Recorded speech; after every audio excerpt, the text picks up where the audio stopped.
तेलगांव के उस घने जंगल में एक रात 3 दोस्तों के साथ जो हुआ वो सिर्फ एक डरावनी कहानी नहीं है। नहीं, ये एक सवाल भी है। एक सवाल कि भाई, इंसाफ और बदले की इस लड़ाई में जब हदें पार हो जाती हैं तो आखिर होता क्या है। तो चलिए आज इस भयानक रात की तह तक चलते हैं। पता है, अक्सर जो सबसे डरावनी कहानियां होती है ना, उनकी शुरुआत किसी बहुत बड़ी कोई अनहोनी बात से नहीं होती। नहीं, बल्कि खौफ का दरवाजा तो एक बहुत ही मामूली सी, एक आम सी बात से खुलता है। और इस कहानी में भी वो मामूली सी बात थी, दोस्तों का मजाक मस्ती में बस यूं ही बाइक रोक लेना। उन्हें भला क्या अंदाजा था कि जंगल में लिया गया ये छोटा सा ब्रेक उनकी जिंदगी पर फुल स्टॉप लगाने वाला है। तो कहानी सुनाने वाला उसका दोस्त सुरेश और अजय, ये तीनों दोस्त पूर्णिमा की उस ठंडी रात में बाइक पर थे। सड़क एकदम सुनसान और चारों तरफ ऊंचे ऊंचे पेड़ों के बीच से जो चांदनी छन कर आ रही थी ना, वो एक बहुत ही अजीब सा माहौल बना रही थी। मतलब हवा में शांति तो थी, पर वो सुकून देने वाली शांति नहीं थी। वो थी एक अनजाने डर को बढ़ाने वाली खामोशी। और बस यहीं से एक साधारण सा दिखने वाला ये सफर एक भयानक मोड़ लेना शुरू कर देता है। जंगल की वो जो खामोशी थी, अब वो टूटने वाली थी। जब नरेटर और सुरेश वापस बाइक के पास लौटे तो उन्होंने देखा कि अजय वहां है ही नहीं। पहले तो उन्हें लगा अरे मजाक कर रहा होगा, कहीं छिप गया होगा। उन्होंने आवाजें भी दी, अजय कहाँ है, बाहर आजा भाई। लेकिन कोई जवाब नहीं आया। अब जो मजाक का माहौल था ना, वो धीरे धीरे चिंता में बदल रहा था और जंगल का वो सन्नाटा अब कान खाने को दौड़ रहा था। और तभी उस खामोशी को चीरती हुई एक आवाज आई। ये अजय की आवाज थी, लेकिन उसमें दर्द और खौफ दोनों भरे हुए थे। वो मदद के लिए चिल्ला रहा था। अब ये कोई मजाक नहीं था, नहीं, ये एक ऐसी चीख थी जो बता रही थी कि कोई अपनी जिंदगी की शायद आखिरी लड़ाई लड़ रहा है। दोनों दोस्त बिना एक पल सोचे उसी आवाज की तरफ भागे। जंगल के अंदर वो कुछ दूर ही गए होंगे कि टॉर्च की रोशनी में उन्हें कुछ ऐसा दिखा जिससे उनके पैर वहीं जम गए। जमीन पर ताजे खून के छींटे थे और पत्तों पर किसी को बेरहमी से घसीटने के निशान बने हुए थे। और वो निशान जंगल के और भी घने अंधेरे की तरफ जा रहे थे।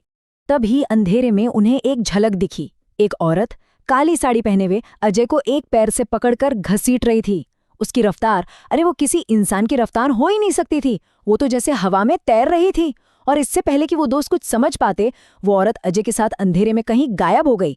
अब उनके पास पीछा करने के लिए सिर्फ वो घसीटने के निशान बचे थे जो उन्हें जंगल के बीचों बीच एक पुरानी, एकदम खंडर हो चुकी कोठी के दरवाजे तक ले आए। जंगल का डर अब एक बंद दरवाजे के पीछे कैद हो चुका था। कहानी का अगला पड़ाव वो भूतिया कोठी थी, जहां खौफ की हर सीमा टूटने वाली थी। कोठी के बाहर खड़े दोनों दोस्तों की हिम्मत अब जवाब दे रही थी। नरेटर का दिमाग अभी भी कोई लॉजिकल जवाब ढूंढ रहा था। हो सकता है कोई साइको किलर हो, कोई पागल औरत। लेकिन सुरेश कांप रहा था। उसे यकीन था कि ये कोई इंसान नहीं, ये कोई डायन है। डर भी अजीब है, देखिए, इंसान को कैसे 2 हिस्सों में बांट देता है। एक वो जो वजह ढूंढता है, और दूसरा वो जो मान लेता है कि वो किसी ऐसी ताकत के सामने है जिसे समझा ही नहीं जा सकता। तो अब किसी तरह हिम्मत जुटाकर नरेटर ने दरवाजा धकेला और अंदर कदम रखा। अंदर घुसते ही धूल और सीलन की एक भारी गंध ने जैसे उनका स्वागत किया। हर तरफ मकड़ी के जाले, पूरा माहौल ही अजीब था। और तभी उस खामोशी में एक आवाज ने उनका ध्यान खींचा। एक आवाज, टप टप टप। सीढ़ियों से कुछ कुछ गिर रहा था।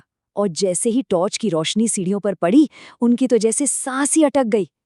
अरे, ऊपर से गाढ़ा काला खून टप टप कर नीचे आ रहा था।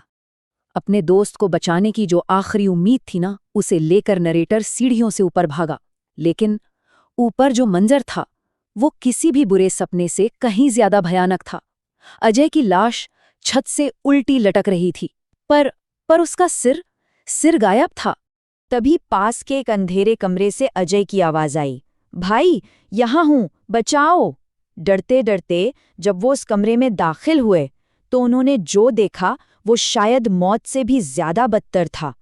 कोने में वही काली साड़ी वाली औरत बैठी थी, जिसकी गर्दन के ऊपर कुछ भी नहीं था, और उसके हाथों में अजय का कटा हुआ सिर था, जिसकी आंखें खुली थीं और मुंह से आवाज निकल रही थी। फिर उस बिना सिर की औरत ने अजय का सिर उठाया और अपनी गर्दन पर रख लिया। एक पल के लिए अजय का चेहरा उस औरत के धड़ पर दिखा, फिर वो चेहरा पिघलकर एक औरत के चेहरे में बदल गया।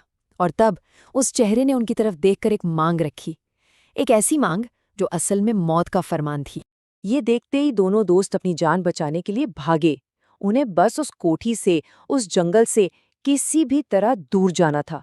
लेकिन भागते हुए नरेटर ने देखा कि सुरेश अचानक रुक गया है। उसकी आंखों में कोई भाव नहीं था, वो बस एकटक कोठी को देखे जा रहा था, जैसे जैसे कोई उसे अपनी तरफ खींच रहा हो। उस आत्मा की ताकत ने सुरेश को पूरी तरह अपने वश में कर लिया था। और नरेटर के देखते ही देखते सुरेश ने पास पड़ी एक छुरी उठाई और अपना ही गला काट दिया। अब नरेटर अकेला था, फंसा हुआ, डरा हुआ और पूरी तरह से उस आत्मा के रहमो करम पर। भागने के सारे रास्ते बंद हो चुके थे। और तब उस आत्मा ने अपनी कहानी सुनानी शुरू की। एक ऐसी कहानी जिसमें दर्द था, धोखा था और था कभी न खत्म होने वाला इंतकाम। उसने बताया कि वो कोई डायन नहीं, बल्कि एक आम औरत थी जो अपने पति के साथ यहाँ छुट्टियां मनाने आई थी।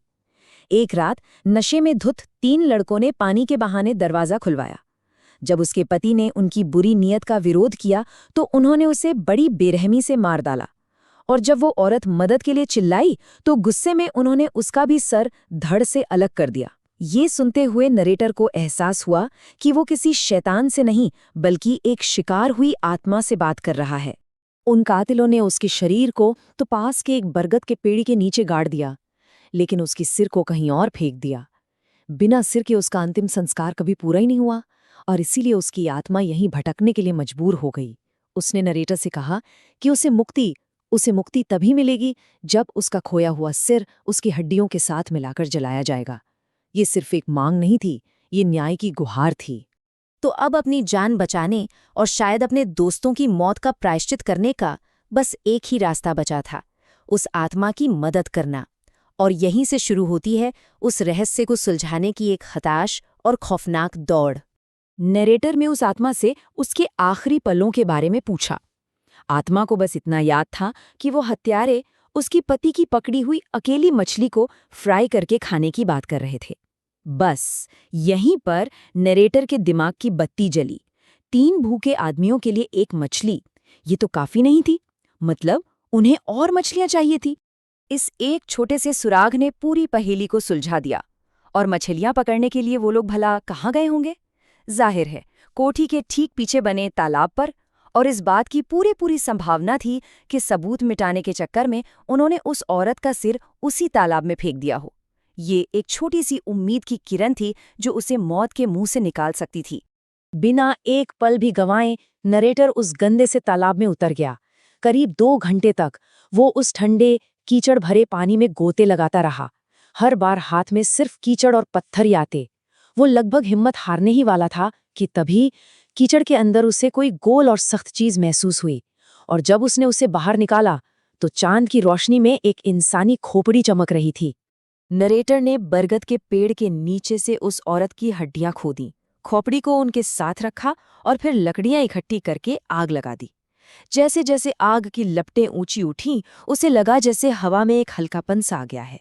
उसने देखा कि आग के धुएं के साथ एक पारदर्शी साया धीरे धीरे आसमान की तरफ बढ़ रहा था। सालों से भटकती उस आत्मा को आखिरकार मुक्ति मिल गई थी। नरेटर उस जंगल से भाग निकला और उसने कभी पलटकर उस तरफ नहीं देखा। ये कहानी हमें सोचने पर मजबूर करती है, क्या बदला लेना कभी किसी को सुकून दे सकता है या ये सिर्फ और त्रासदियों को ही जन्म देता है? और क्या कुछ जगहें वाकई में इतनी मनहूस हो जाती हैं कि उनकी तरफ जाने की हिम्मत भी नहीं करती?